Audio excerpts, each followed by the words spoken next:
Thank you so much for taking the time. We were I just heard talking about you behind your back, the bulldogs. and Yeah. I was There you explaining. Yeah, that's what I'm talking about. I knew that would come out. I thought there may be like a go. Oh, yeah. headband, all due respect, that had Georgia Bulldogs. Yeah. Um, so anyway, thanks so much for taking the time. I was just explaining that I'm an orthopedic surgeon.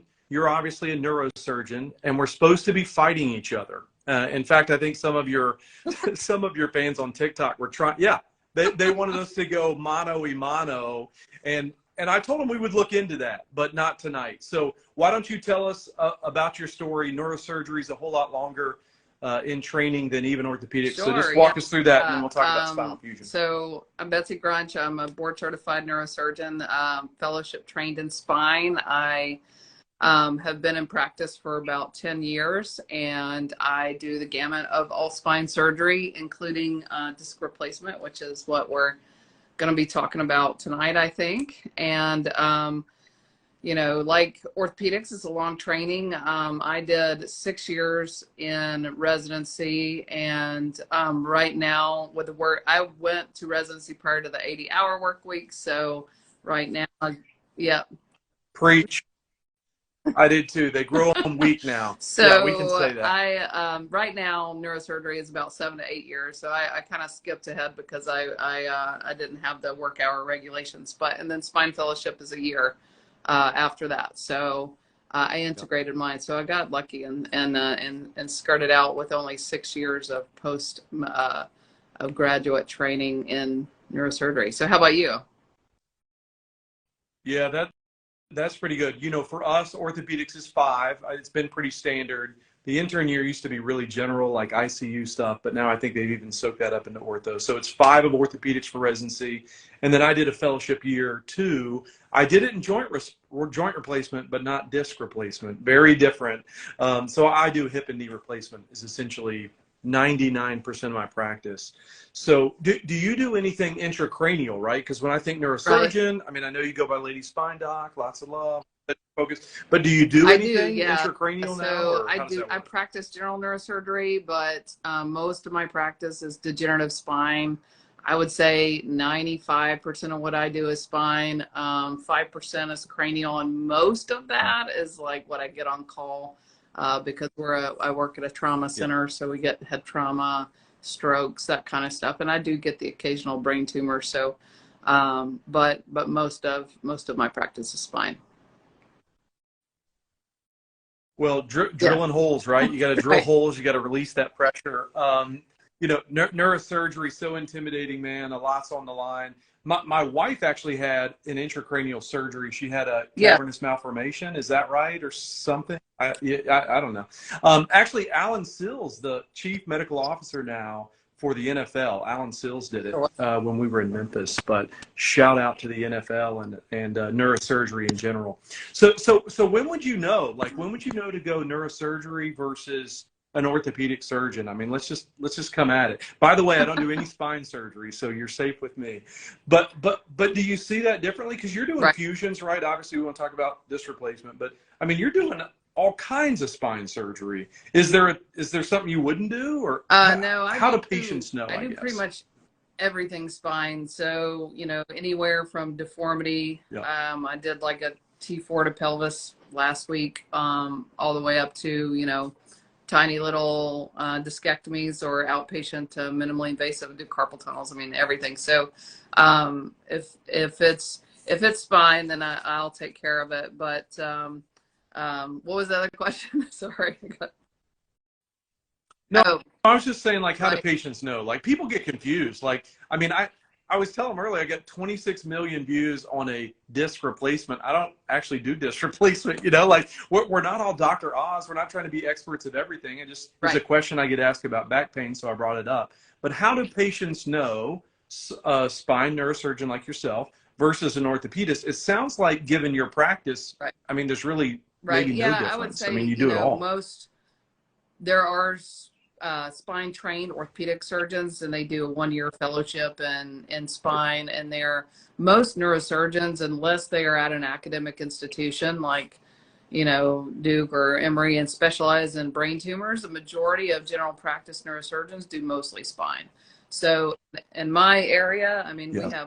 we have 7 neurosurgeons or 8 neurosurgeons all doing spine, and then there is one ortho spine doc, but the large majority is of neurosurgeons' bread and butter is spine. And like the difference, you know, patients are always asking, like, okay, do I go to an orthopedic trained or do I go to a neurosurgery trained spine, and what's the difference there? And I'll say that it really is different physician to physician and what they normally do, and that's hard to know. But you know, it's all physicians that are spine trained can probably do most things spine, and they may each have their niche. So it's probably best to do your own research to who the physician in the area is that you want to go to that may be best trained to handle the problem that you have. So. Yeah, I think that's really true. I think it's more nuanced than you think. You know, I often say, I'm an orthopedic surgeon, you know, I did all that training.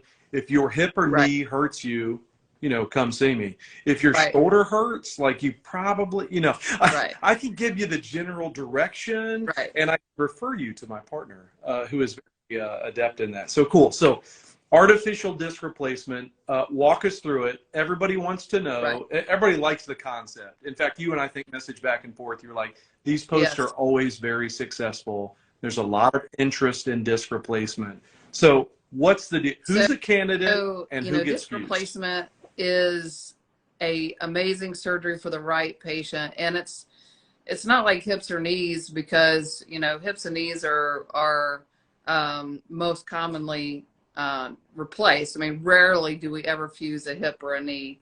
And I think it's just because if you think of the spine is very complex. And so like we take a model of the spine and we look at how the spine moves when we flex or extend our back. I mean, we have our disc that moves in the front, and then we have the joints in the back that move in the back. So for one level, let's say this is 4 or 5, the problems that could cause pain could be the disc, or it could be the facets in the back. So, you know, if a patient has a purely worn out bad disc, then disc replacement it can be an option. If they have facet mediated pain or arthritis in their joints and their back, replacing the disc is still going to make those joints move. They're arthritic and cause pain, and really won't solve their pain. So it's such a great concept, but often, you know, the patients that are a criteria for disc replacement are small. So patients can only and if we're talking about lumbar, and we can talk about cervical in a little bit, but if we're talking about lumbar, it has to be one disc that's degenerated or affected. So in other words, you can't have like 3 bum discs, because the FDA clearance for disc replacement, at least in the US, is one single level, and it has to be L4-5 or L5S1, or the bottom 2 discs in our back.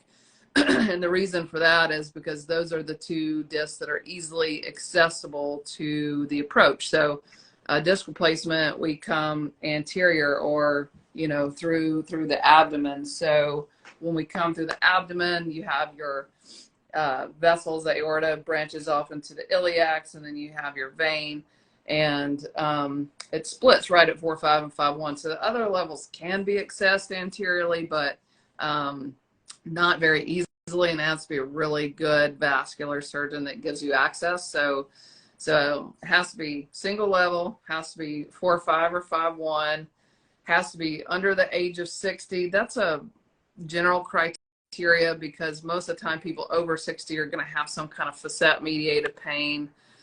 Can't have Exactly. And osteoporosis too, right? Exactly. I mean, if they have bad bone. So, you know, at least in my practice, and that goes for disc replacement as well as any spinal fusion, any instrumented case, I'm checking a bone density test. But for disc replacement, I mean, you must have a normal bone density, because you don't want the implant kind of sinking around bad bone. And then, you know, they have to have no instability. And so I got a lot of questions, and I saw some comments on yours and some comments on mine today, because I kind of let a feeder post in. Well, what about a pars fracture? What about a spondylolisthesis? And basically, in plain English, what that means is if you have a slippage, so if your L4 and L5 is slipped forward on each other, or if there's any abnormal translational movement there, a disc replacement is not going to be a good idea for that type of patient either, because again, if there's abnormal motion there or slipping there, we want to like lock it into place. The spinal fusion is not, I mean, yes, it's not ideal, but in the right patient, in the right, you know, successful kind of story, I mean, it is a great fusion. It's not like fusing the hip or the knee where they'll never bend their joint again. It's, you know, we can live with one or two or even our whole spine fuse and still maintain a fair amount of mobility. So. Yeah, and I think that's a really good point. I mean, hip, you got two hips, you got two knees. If you take away that motion, you're kind of in trouble functionally. The spine has multiple levels, of course. Every level moves, or at least it should. So fusing one or two, probably not a big deal. I know we worry about adjacent segment degeneration, meaning if you fuse one, you kind of overstress the ones around it. But fusion is still a really, really good procedure for a lot of people. And the other question that was really common is, hey, if I've had a fusion, can I have a disc? Yeah, I thought your explanation was great. So I'm an orthopedic guy, so you gotta like talk slow. You know, a lot of pictures. You know, but the spine, right? So the disc is in the front, and I thought it was cool. You mentioned a vascular surgeon sometimes helps you with an approach. So we got more guys in there taking care of.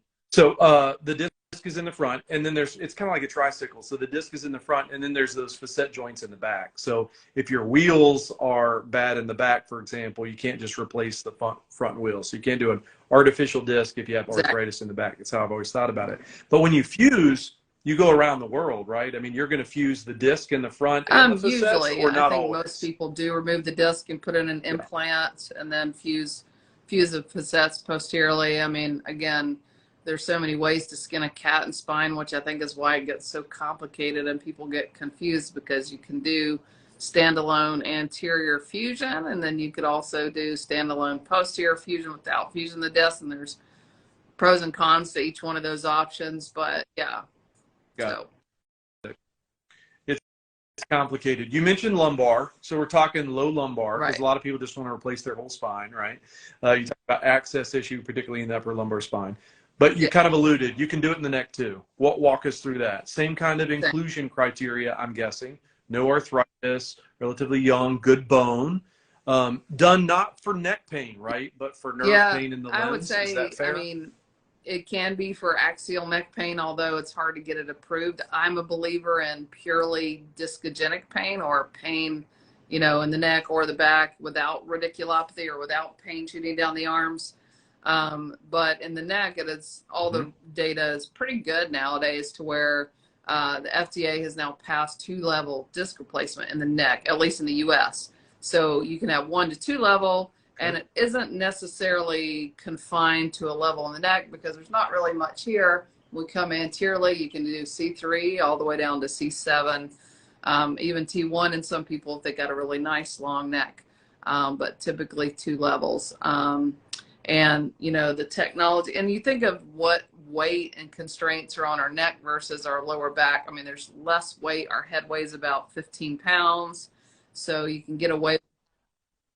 Jerry McGuire, 8 pounds is what the kid said. Is it 8 pounds? Your head's bigger. I'm devastated now. At 15. Yeah. And then our back, you know, our back supports so much more. So I think that,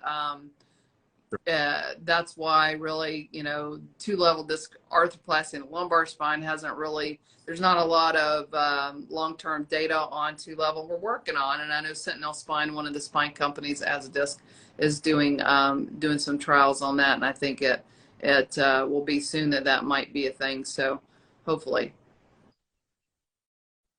So 2 levels in the lumbar, is that considered off-label now? Is that what you mean? Like, because we doctors throw that around. Off-label kind of means, you know, the doctor perhaps recommends it in some patient, but then the issue becomes, will the insurance pay for it, right? I mean, isn't that a problem? This replacement is so, like, there's stuff we do in spine that can be done off-label, and the insurance carrier will still cover it, but disc replacement is absolutely not one of those. It's either yes or no, and it's very black and white. So if they don't cover it, it's not going to happen. I have done one 2-level lumbar disc replacement as workers' comp, and workers' comp is one of those things where you can kind of make things, it has its benefits and terrible things about it, but I can often get, things approved that maybe couldn't get approved from a regular insurance carrier.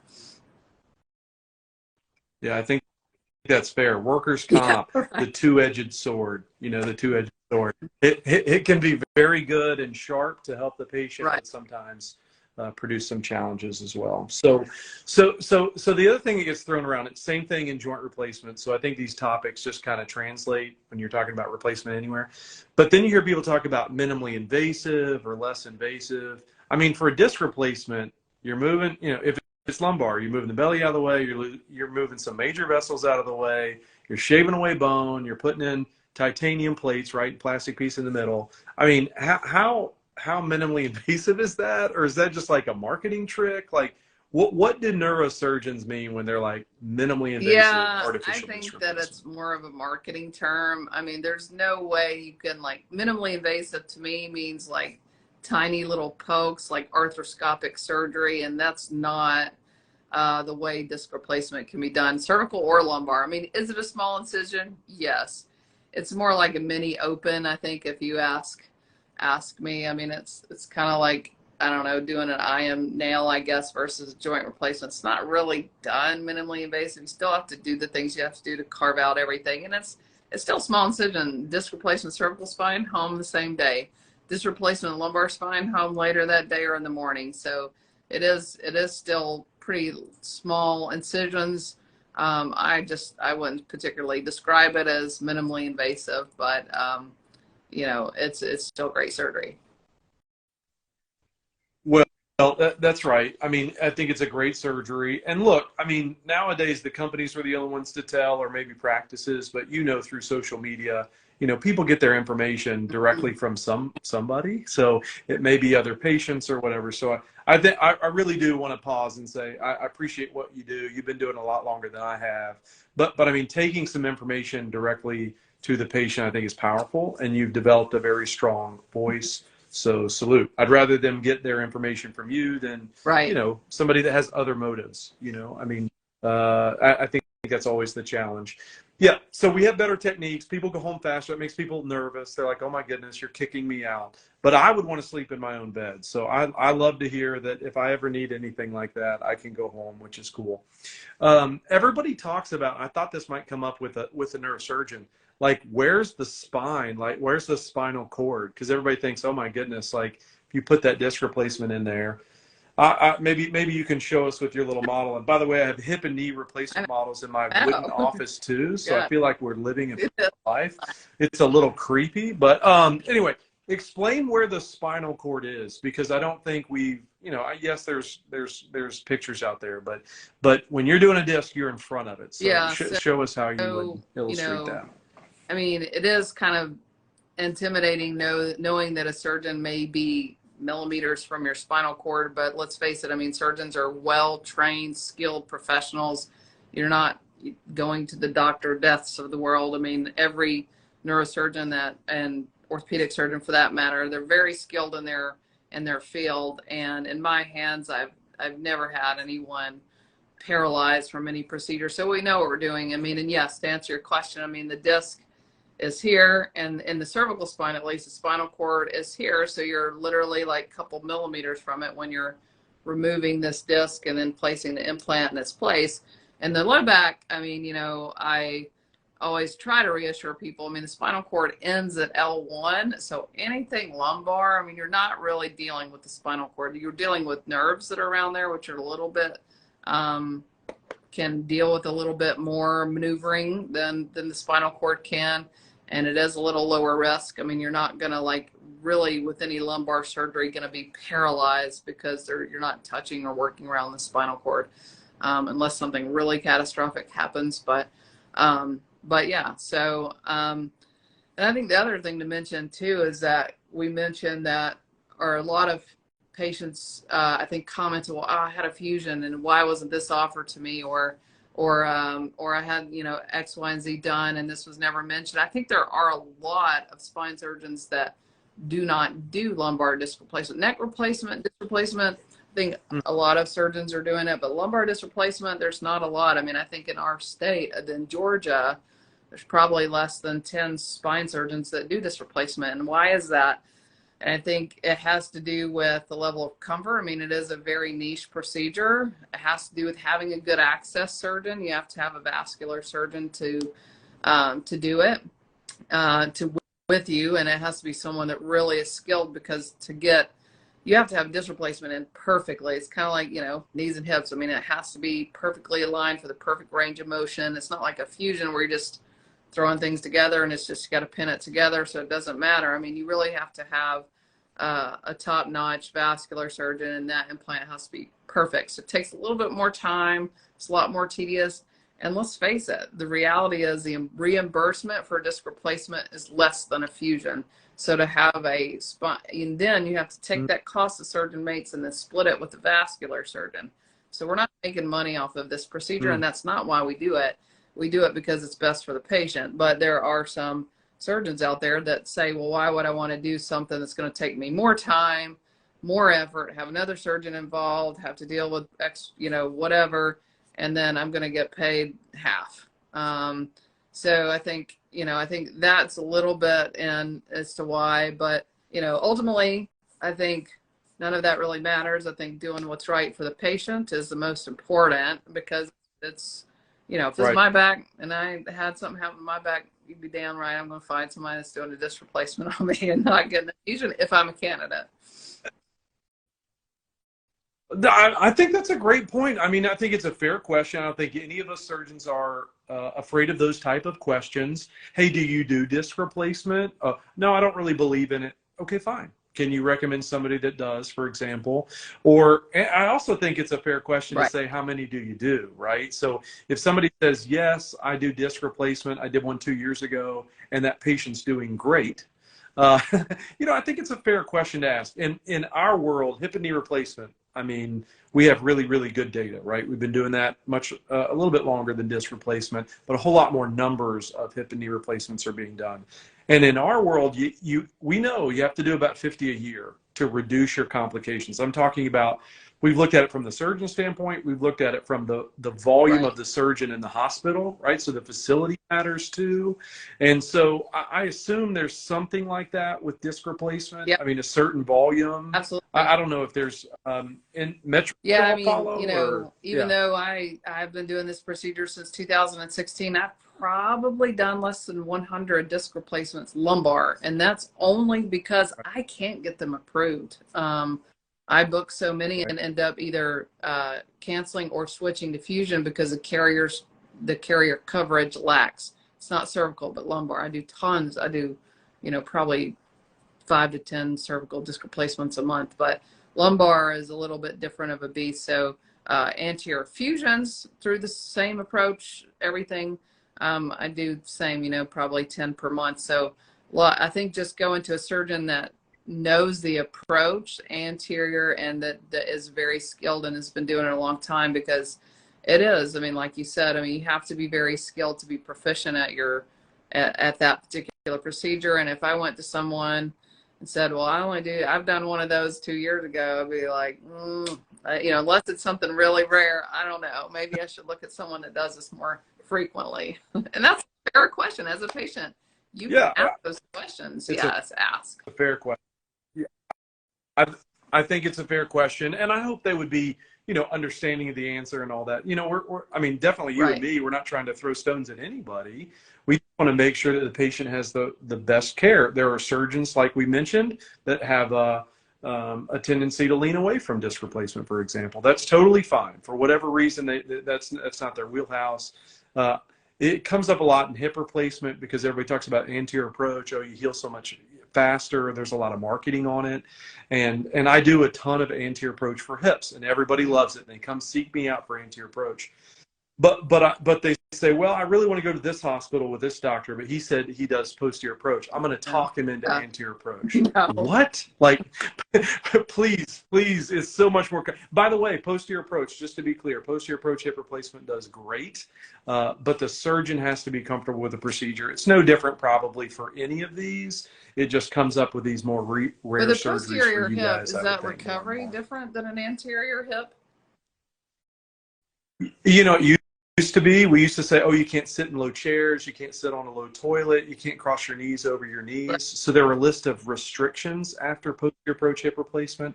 But now we've gotten better with our techniques and implants. We don't really have restrictions for posterior or anterior approach. So honestly, I think some of the early literature with anterior approach looked good because people were happier. They had greater satisfaction because you didn't tell them, hey, you can't cross your legs, you can't sit in a low chair, you can't go potty without one of those ridiculous potty chairs, you know. Nobody wanted those. And so some of the early literature was contaminated. The approach is different. We go between two muscles. Again, I disclose that I do a ton of them. I just mean to say there are a lot of surgeons doing posterior approach, and those cases do really well too. So the surgeon needs to be comfortable. So for sure. Other risk about, you know, there were a ton of questions on there. I'm just looking down at my list. A ton of questions about risk. We talked about in the neck, you're really dealing with a spinal cord. In the lumbar spine, I just like saying cauda equina. You know, it's all the little individual nerves, and so less of a risk to the nerves. What other things do you counsel your patients on? Because, you know, it's not a panacea. It's not like this end-all cure, home run every time, no risk. Yeah, so I think I mean, any risk of an anterior approach to the spine would mention that you have to retract the arteries and the veins, and the risk of DVT is a little higher in an anterior approach because you retract those veins and they can get clots in them post-op. Leg swelling is one of those things, and so I always try to treat those patients with aspirin, you know, kind of like all the stuff that we do in orthopedics to try to prevent DVT, walking, that kind of thing. And then one of the rare risks, but it's a real risk, especially when you're talking about disc replacements and young patients and males, retrograde ejaculation is a risk in an ALIF or an anterior lumbar disc replacement. So the sympathetic nerves that go to that area lie right there, and if they do get damaged, which again is rare, but it would make a male sterile, so they wouldn't be able to have kids. I've seen it twice, and it's always something you want to talk to them about. It's not like you want to do the surgery and not mention it to a 32-year-old guy who's never had kids before and wants a family, and then be like, oh shit, sorry, I mean, that was a known risk, I just failed to tell you. I mean, that's kind of one of those things that, you know, you kind of have to really discuss. So yeah, I mean, what do you do in that? I assume it's super rare. What do you do in that situation, though? Do some people like pre-donate and freeze sperm, actually, or I mean, yeah? So you can still I don't know. Capture it. It just doesn't come out. So it just goes retrograde. So the sperm doesn't come out, basically. And then there are some. I've actually talked to a urologist about this because I've had a patient have this complication, and can actually take a medication right beforehand to help increase the risk that the sperm may come out too. It's some kind of alpha blocker, I think. Don't quote me on that. I'd have to look it up because it's so rare. But yeah, I mean, you still can conceive. It just may have to be done by, like, you know, retrieving the sperm, because they still make it. It's just kind of a little bit of a not situation you want to be dealing with in hindsight. I think there's a lot of questions on here about recovery too. I mean, it's very similar to any back surgery. I know we have a standard set of restrictions after pretty much any spine surgery. I have 6 weeks of the BLTs, is what I like to call them, but no bending, lifting, and twisting. So I try not to have patients bend over at the waist or hyperextend for that matter, not lifting more than 10 to 15 pounds, and no side-to-side twisting like mopping, vacuuming, tennis, golf for 6 weeks. And I usually tell them, like, 6 weeks they can start lifting 20 to 25 pounds, and then beyond the 12 weeks pretty much can get back to doing most anything. And we start physical therapy at like that 6 week mark to the 12-week mark. I've had, you know, firemen, police officers, mail carriers all need to lift like 70, 100 pounds sometimes, and usually have them start working towards that goal at the 12-week mark. So. Yeah. Yeah, and that early period is really important. I mean, these are, we didn't really stress it so hard, but these are titanium plates, and Right. your bone is actually growing into the metal, right? The metal is becoming part of you. And so we're trying to protect that interface. I'm sure you guys, I don't know if you Yes. use this term or not, but Yeah. press fit, you kind of machine the bone, and then there you go. Yeah. Yeah, that's pretty cool. So Right. your bone actually So the grows bone, into like you those said, the metal bone has to plates. integrate into these metal plates. And then there's a polyethylene or plastic core, very similar to most joint replacements, where this can still pivot on there and flex and extend and move side to side. So yeah, that metal part has to be integrated into the bone, and that's where that 6 to 12 weeks of healing comes into play. Sometimes even a little longer, depending on Yeah. if they're a slow healer. How long do they last? Like, didn't I see something like they haven't been in too terribly long? Like lumbar was Mhm. lumbar first? Was it Right. 2004, and then the other one came in 6 or 7? I mean, they've How been long wear do they tested last? and in the labs for lifetime, and so it's not like they fail. So it's not, I mean, they can fail. I have seen the older disc replacements like the Charité, the ones that were taken off the markets, have been known to fail where the actual core can come dislodged, and I have seen that. But in the disc replacements now, I mean, it's not really worrying about the implant failure, or but it's more of a what we call a heterotopic ossification, where basically you can get bone growth around the disc, and then it essentially becomes a fusion. So it's not really something where we'll say, okay, well, this device is going to last you 20 years, and then we're going to have to go back in and do it again. So that never really Right. happens. Now, sometimes people can get disc replacement and their disc is bad, and we replace it, and then they get arthritis on their joints. Then we have to go back in and fuse them, but we don't go in there and try to pull out that implant or anything like that. So we just like go posterior and Got fuse them that way. So yeah, I'm sure you guys have the same plastics we have now. I Right. mean, they're stupid good. You know, they last kind of forever. You know, like what you were saying.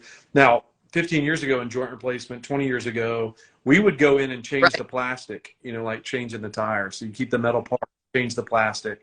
But that's not really a thing. It sounds No, like I with think it's just so artificial disc risky, at replacement. least lumbar. It's risky to come back in and try to exchange the polyethylene core, and it's not really easy to replace that core at all, period. So it's nearly impossible, actually. So you'd actually have to like chisel out the end plates, and that's just never around scarred iliac veins. It's just no. That's just no. Right. tr- Try to avoid that. Hey, you mentioned several jobs like firemen, mailmen, you know, lifting heavy weights. What about the CrossFit crowd? Like, I mean, you know, we do Yeah. some crazy things to our body. I mean, yes, I always tell people they're going to make their own decision. Everything's risk benefit. You know, I kind of soft play it. But what do you tell them about kind of CrossFit activities? I mean, I assume cycling and closed chains thing, you know, wear it out. But what about the more jerky CrossFit type exercises? Is that Yeah. okay, or you I just tell mean, them to work back gradually into getting it? back Or into it. I mean, usually anybody that's had a lumbar surgery of any type, or an injury for that matter, I pretty much tell them that deadlifts and bent over rows and any kind of axial load to your spine where you're bent over, that's the most stressful to that disc. It's probably not the best idea. Your body's kind of declared that it's not happy with that type of activity. So sure, you can do it, and I think maybe 1 to 2 years after disc replacement, go back for it. I've had even a bodybuilder that I did disc replacement on. He went back into doing it.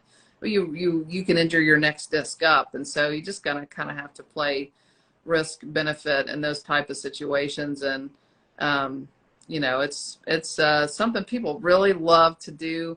CrossFit is a good activity, but I just think sometimes they can be done to where it exerts such tremendous forces on the spine in an unhealthy manner that can predispose to injury. But I don't know what your thoughts on CrossFit are.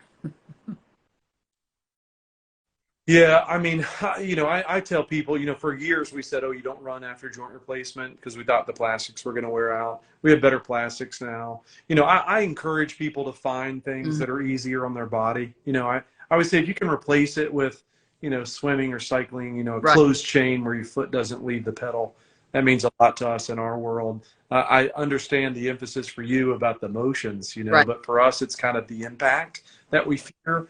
And so I just tell people, look, the reality is you have an artificial joint. The one God gave you did not last, and we're not better than God. So taking good care of it, I think, is always a good thing.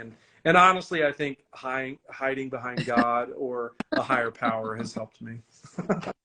So, all right, very cool. If you have 2 seconds, I want to talk a little bit Sure. about women in medicine. Uh, you had a recent post that said there were, and I didn't know this, are more women now in medical school than men. Did I get that right? I love your stuff, by Thank- the way. I think you're amazing. But yes, so more women in medical school than men. Awesome. But there are not a lot of women in Orthopedic. neurosurgery, and there's Right. certainly not a lot of women in orthopedics. So walk me through that. Like, where do you Yeah, I see mean, that going? What's so the going on? numbers past several years actually show it's not tremendously more women in medicine, but it's like, I think 52. So the majority is women. But, if you look at the fields that they're going into OBGYN, pediatrics, internal medicine, those kind of fields. And not a lot of women going into orthopedics or neurosurgery or vascular surgery, any of these surgical subspecialties. And why is that? And I think it really comes down to the length and duration of training. It comes down to just kind of the misogyny that exists in those fields. It comes down to when a medical student chooses which field they go into, they really go into the field where their experience has been comforting and it's been reassuring. And I mean, there are women that love to break boundaries, but not a lot of us do. And, if we have a bad experience, we go into a field of, let's say, we go into our orthopedics rotation as a medical school, and it's just a lot of guys around there, and you feel kind of intimidated. And then, like a lot of physical exertion needs to happen, and maybe you're not the strongest person. You're like, well, this just isn't for me. So I think it has to do with exposure and seeing what you can do and what your strengths are and what you really love and having such a good experience. And I think that's why social media is so cool, because I didn't have that, and seeing women out there, in orthopedics. I follow several female orthopedic surgeons, and it's just having that reassurance. Oh, hey, there's so-and-so that's out there doing it. I can do it.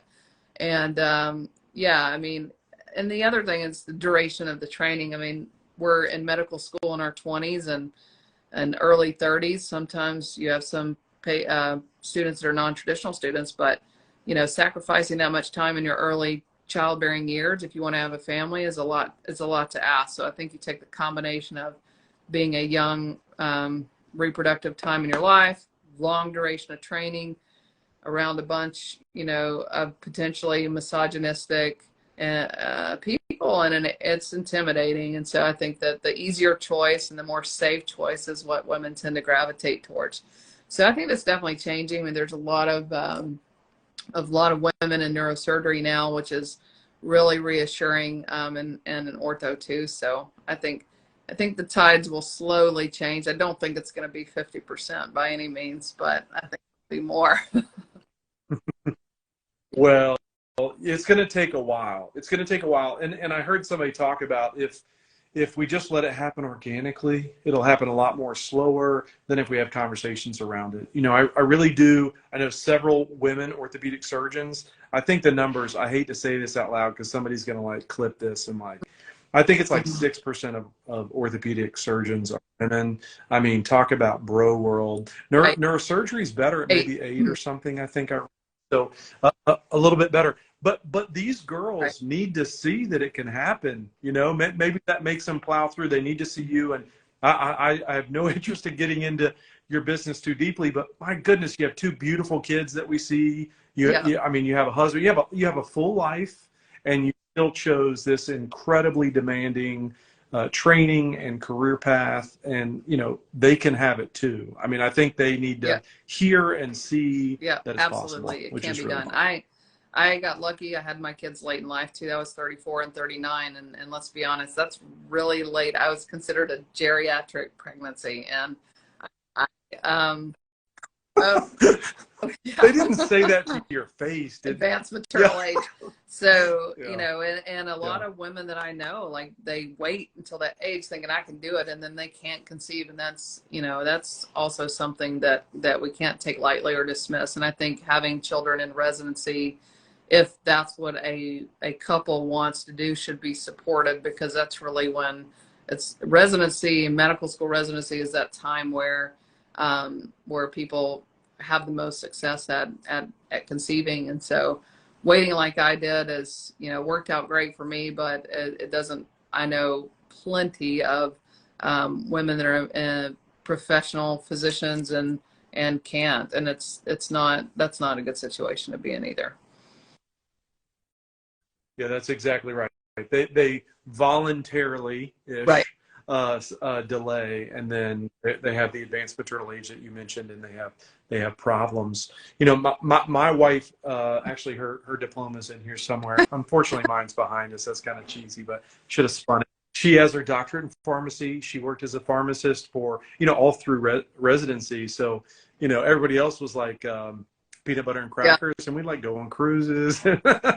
But when we had kids, we had the flexibility. She chose to retire, so we have a one profession home, and that just doesn't that doesn't work. I mean, but I have other friends that the wife is the physician, orthopedic surgeon, that's a woman, and then the husband stays at home, and in most families in America, I just want to say this real clearly, both parents are working, Right. and it can still be done, which is kind of incredible. So I appreciate you showing them that it can be done. And then tell me quickly about social media. Like, you're kind of a giant. Like, you'll never see me dancing. I mean, I think that's why I've been successful, is because I don't dance. I think if people are like, oh, Cory, what's your secret to social media? I was like, well, first, I know nothing, but two, I refuse to dance. But not so, Lady Spine Doc. I mean, you'll do all of it, and I think people appreciate that. Tell me about. Did you start Oh, when no, you were no, out or gosh, no. training or Actually, like? I mean, I honestly picked up I've always been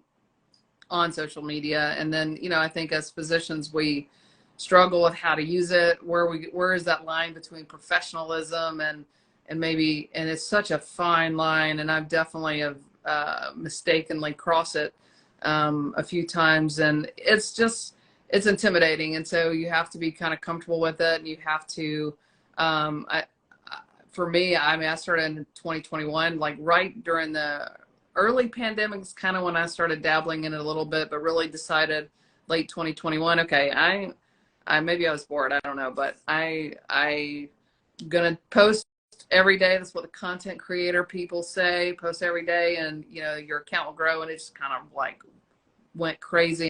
And I think it's just because of that niche that I'm in, that girls and women want, and and students, not just limited to women, really want to see that. And there's not neurosurgeons out on social media, let's be honest. Like, if you see plastic surgeons, they're dime by the dozen out there, but neurosurgeons, there's really not many of us. And I think that our field is so respected, and also this kind of mystery around it. And it's funny, some of the things that I think people think about neurosurgeons. Like, I had someone comment in a video the other day that they didn't realize that, like, a neurosurgeon would like someone would come and wake them up whenever you had a call or something in the middle of the night. I'm like, what? Like, no, we just have a cell phone like everybody else. They just call us. But yeah, so anyway, I just think it's just people are fascinated by our careers, and us putting ourselves out there really allows people to kind of feel like they're a part of our life and what we do. And I think that's just really cool. I think it's important for the future generation of healthcare, because if we're going to change it, like you said, if we're going to change it, we've got to have people that are willing to change it. And the only way to attract this kind of people is to put ourselves out there, to show that there are more people out there than just what they see in their rotations or whatever. So Yeah, no, that's totally true. They need to see like real life. I made it out. They need to see that people are real too. Like I really appreciate the fact that, I mean, I go to church and people call me doctor. Like I've never examined their hip or knee, right? I mean, our society holds all physicians, and I'm very thankful that and thankful for that and humbled by that, that our whole society like puts some air around us. And I think it's up to us to live up to a certain standard, obviously, but I think it's also Right. okay that, you know, they know we're people, And and I like you know, dance, but and I'm not a I've good certainly dancer, woken though. up I'm not a many. good dancer. Oh, you kill it. You kill it. Listen, you should see some of my foot. Privately, I'll send it to you. It's not allowed to be released publicly, but no, I think just your willingness to participate. And that's the other thing about social media for me. People are like, well, why are you doing it? Well, Right. because that's where the people are, right? That's where people are. Like, I don't do this for money. Look, I think it's fine if people have a following and endorse a product. I think they want to know our opinion. I'm Right. just saying that's not my Right. motivation for any of it. It's to, so somebody told me one time 3 E's, and I've heard it several ways. You know, you educate. Look, if we're Right. not telling them what's going on, they're going to get it from somebody else. So who do you want to educate? Patients. So you educate, you encourage. Like I think we all need encouragement, you know, around women in medicine, and you know, we're people too kind of thing. I think is really a positive message. And then, you know, the third is entertain. You know, if you're not somewhat entertaining, if we don't see you going nuts at the national championship, we might think you're not a real person. But anyway, one last question, I'll leave you alone. Inversion table. I know you do it all the time. I totally thought prior to seeing you and your inversion table somewhere in your home, I thought it was all hokey. Like I didn't know. I immediately want to be very clear. I accept that it's not hokey Yes. because you do it, I understand, daily. Tell me about the Yeah. inversion I table. mean, What you is know, I going on? think if you believe, so to understand spine anatomy and to understand discs and degeneration of discs, we're constantly putting gravity on our spine. And I'll disclose, I have 2 bad discs in my back and I have 2 bad discs in my cervical spine. So I'm a patient too. So that's one reason why I use inversion. But my family history is terrible. So I know I'm doomed for some kind of spine procedure. But I think, so our spine's always getting compressed all day, every day, gravity just pushing down. And so the only way we fight gravity is by laying down at night where we take our spine off, or by inversion where we can, you know, put traction or stretch our discs or our spines.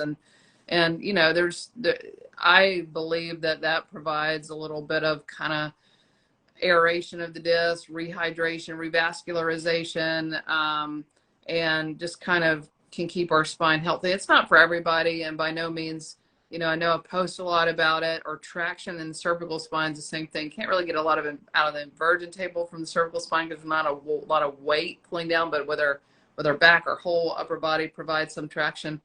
But for some conditions, it's not really right. So like, you know, if you've got a pars defect, or if you've got a prior surgery in your back, that may not be the best treatment. But for me and for a lot of people, I think I recommend inversion to many of my patients, and traction for that matter. And I do think that it is helpful. Is it going to like keep your spine healthy if you already have good disc? I mean, I don't know if that's the case, but it won't hurt. And it does. I mean, it's an amazing stretch. I love it. I ride my bike every morning after I'm hot and kind of worked out and everything's loose. Just lay on that thing, and it's nice. So Yeah. No, I bet that is a good stretch. I've never tried it. Ever since I saw it in your home, I'm totally going to try it. I don't have any known spinal pathology, but I'm old. Like, I'm you're old. hanging So over all day. I'm I bet always you looking do. for something. Yeah, yeah. You know, the Right. body will take a lot though too. So, listen, I appreciate you taking time. Obviously, I don't do disc replacement, so I'm really thankful that Absolutely. we can partner here and you can kind of share. You know, I mentioned earlier, like 26 million people have seen that one post. Is it like Yeah. 11.2 seconds or something? My guy said it like 54,000 shares, I think, just on Wow. Instagram alone of Awesome. that post. So I assume all of those patients are going to now come to you. Hey, listen, Thank my you. best to your kids, my best to your husband. Yeah, Good luck to you. absolutely. Good Hopefully we'll talking to talk you. again Good night, soon. everybody. All right. Bye. See you. Have a good night.